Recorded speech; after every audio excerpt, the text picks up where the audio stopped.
Guys, it's getting serious out here.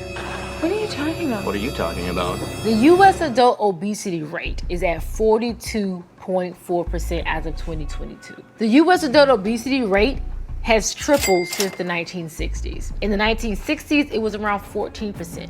That means 1 out of every 3 adults in the United States are considered to be obese. Obesity has been on the rise really fast since the 1960s, and that is due to the American diet and the changes we have made, specifically when it comes to processed foods. The best way to improve your health is to eat healthy foods, duh. But while there are many different opinions about what constitutes a healthy diet, there is a general consensus that eating whole unprocessed foods is the best way to go. Now, no single food is going to be the magic bullet that's going to cure all of your health woes. So if you're going to go eat grapefruit for 3 days, you think it's going to do something, it won't. But if you're eating a balanced diet of whole unprocessed foods, then you will see a major difference and you can reverse the effects of obesity. So, what are the healthiest foods? What should you be eating? Why are they so healthy? What do they do to our body? Let's answer those questions. And make sure to stick around to the end, as number 10 is my ultimate fave. So here are the 10 healthiest foods you should add to your diet. Number 1, we're gonna start with blueberries, right? So blueberries are small, but they pack a punch when it comes to the nutrients. They're one of the most nutritious berries on earth, and they're also packed with fiber, antioxidants, and phytonutrients. So of course, fiber is best known for its benefit at preventing or relieving constipation, but it can also help you maintain a healthy weight and lower your risk of diabetes, heart disease, and even certain types of cancers. Phytonutrients also support our body's ability to balance antioxidants and free radicals. There was also a study that was done in mice that found that blueberry polyphenols reduce obesity and certain metabolic risk factors while also improving gut bacteria.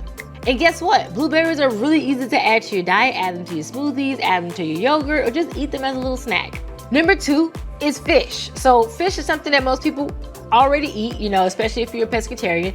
Fish is an excellent source of lean protein. Protein helps your body build and maintain healthy bones, muscles, skin, and organs, but fish is also a good source of omega-3 fatty acids. Omega-3 fatty acids have a range of benefits from including regulating blood clotting, contraction and relaxation of arteries, and inflammation, and a whole bunch of other stuff. So fish with the highest omega-3 content are salmon, tuna, mackerel, herring, trout, anchovies, and sardines, just to name a few. So salmon is the most readily available fish that has the highest amount of omega-3 fatty acids. You can get them pretty much everywhere. Number 3 is, of course, leafy green vegetables. Okay, so it's no secret that the average American needs to eat more vegetables. I even created a whole freaking supplement to get you guys to eat more vegetables. Okay, so we created the Her Nutra Her Greens. It's a powdered green supplement that gives you a serving of veggies, really good premium veggies in one scoop. You can add it to your water, your juices, your smoothies, whatever. But I'm pretty sure if you heard this from your doctor at some point in your life, you gotta eat your vegetables, okay? So dark leafy greens are a good source of vitamin A, vitamin C, and calcium. They also have a number of phytochemicals, which are chemicals that plants make that are good for our health, pretty much. And also, they give you a healthy amount of fiber.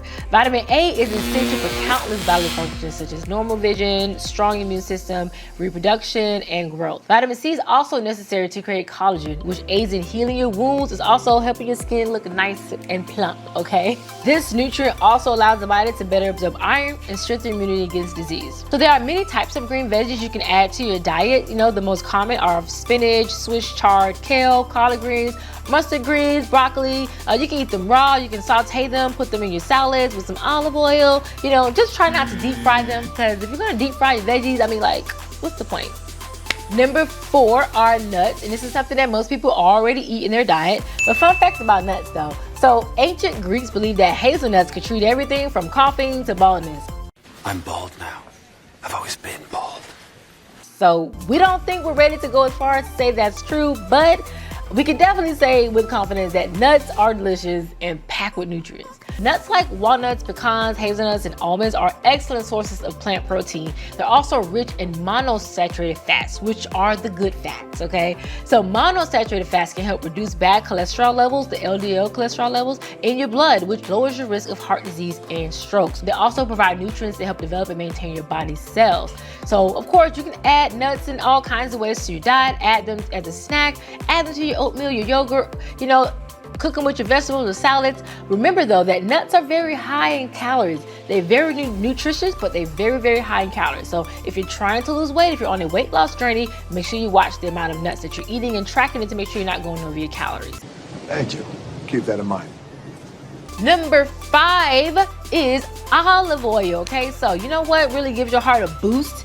It's olive oil, y'all. In fact, the whole Mediterranean diet is based upon the health benefits of olive oil, all right? So olive oil contains vitamin E, polyphenols, and monosaturated fatty acids, all of which help protect against heart disease, diabetes, and it lowers your bad cholesterol. It even helps protect against cancers. A lot of times people get confused about which cooking oils are the best, and honestly, I think that olive oil and maybe avocado oil are like my 2 favorites. You want to stay away from different oils such as like peanut oil or even sunflower oil. Like those type of oils are not good. They contain a lot of trans fat. And number 6 are whole grains. So whole grains are a good source of both soluble and insoluble fiber, as well as several B vitamins and minerals and phytonutrients, and they have been shown to lower cholesterol levels and protects against heart disease. However, not all whole grains are created equal. So when you're going to the grocery store and you're buying whole grain bread, make sure that it says 100% whole grain and not just whole grain. Because if it does not say 100%, what these companies are doing are just adding a little bit of whole grain to the regular white flour just to kind of give it some color. Okay, so stick with the 100% whole grain bread. Number 7 is yogurt, and not your regular Yoplait yogurt. I'm talking about real Greek yogurt, okay?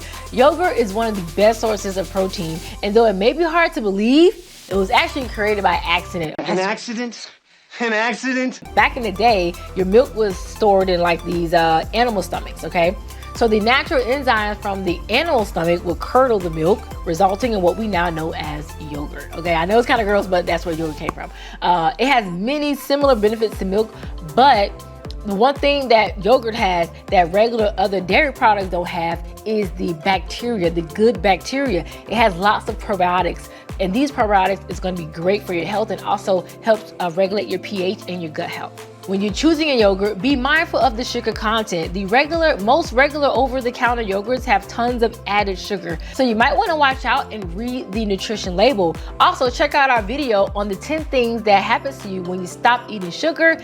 If you're curious about what happens if you stop eating sugar and you're looking to decrease those sugar cravings. Number 8 are cruciferous vegetables. I hope I'm saying that right. But if you're looking to keep your body healthy and prevent cancer, look no further than vegetables that come from the cabbage family. Okay, so cruciferous vegetables including broccoli, Brussels sprouts, cabbage, cauliflower, collard greens, kale, mustard greens, radishes, and turnips are all great sources of vitamin A and C and fiber. Now I know when we were kids they told us eat all of our spinach, we're gonna be strong like Popeye.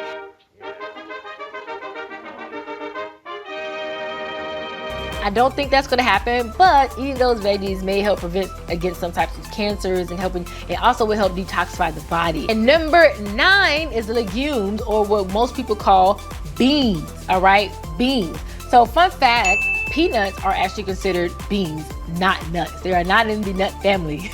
But legumes are a great plant-based source of protein, especially for my folks who are vegan or vegetarian. So vegan and vegetarians get a lot of their proteins from legumes. These are things like kidney beans, black beans, red beans, garbanzo beans, and some soybeans and peas. Studies show they can help reduce the risk of heart disease, and they are also rich in saponins, which are plant compounds that may help protect against oxidative stress and cancer. So if you're trying to cut back on meat, like if you feel like you want to cut back on actually eating animal meat, you might want to start eating more beans. Specifically, you want to mix beans and rice. So when you actually mix beans and rice together, they create one complete protein. That is why you see a lot of vegans eat beans and rice together. Want more protein? Eat more beans. The last one and my favorite on the list is fermented cabbage, all right? I know when you say the word fermented, it kind of sounds a little weird, but I promise you, this is probably one of the most nutritious foods you can ever eat. You can find this in forms such as kimchi or sauerkraut. So if you ever go to Korea or go to a Korean restaurant, you'll notice that they serve kimchi and they eat kimchi. Yo, this is how you make kimchi.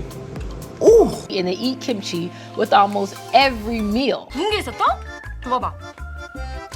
Koreans believe that kimchi can soothe an upset stomach, help you lose weight, cure hangovers, keep you from aging, and like a bunch of other stuff. So it's very prominent in the Korean culture. I used to live in Korea. That is why I love kimchi. Like, I fell in love with kimchi while I was living in Korea. On its own, cabbage boasts vitamins A and C, and at least 10 different minerals and over 34 amino acids. The fact that it's fermented makes it rich in probiotics, okay, or good bacteria, which are associated with a variety of health benefits, including improved digestion and better immunity. Fermented cabbage can also help fight inflammation, which slows down the aging process. And you can add kimchi or sauerkraut as a side dish to your daily meals. They also can be used as a condiment for sandwiches and soup dishes. So whether you want to lose weight, reduce disease, or just improve your overall health, start by making small changes and adding more of these foods to your diet. Making a few simple swaps can have a big impact on your nutrition and long-term health. So there you have it. Those are the 10 foods that you should be adding to your diet on a regular basis. So which one of these foods have you already been eating, and which one is your favorite? Let us know down below, and don't forget to comment and share and subscribe for more nutrition tips.